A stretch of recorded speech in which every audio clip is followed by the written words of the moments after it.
Hi guys, welcome back to my YouTube channel Suma Das. তোমরা সবাই কেমন আছো?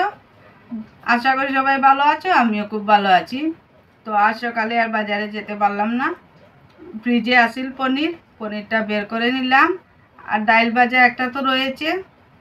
আর এই যে পনির নিয়ে আসলাম, পনির দিয়ে আলু দিয়ে একটা তরকারি করে নেব, ডাইল ভাজা করে নেব। আর কি গরম বন্ধুরা, গরমের মধ্যে একটুকু ভালো লাগছে না। কি রান্না করব, কি খাবো, গরমের মধ্যে সবাইরই তো গরম লাগে, এত প্রচণ্ডভাবে গরম দেয়। ভিডিওটা যদি ভালো লাগে তাকে তবে লাইক শেয়ার কমেন্ট করে দিও। আর যারা আমার চ্যানেলে নতুন এসেছো তারা সাবস্ক্রাইব করে দেবে। দেখা হচ্ছে পরের ভিডিওতে।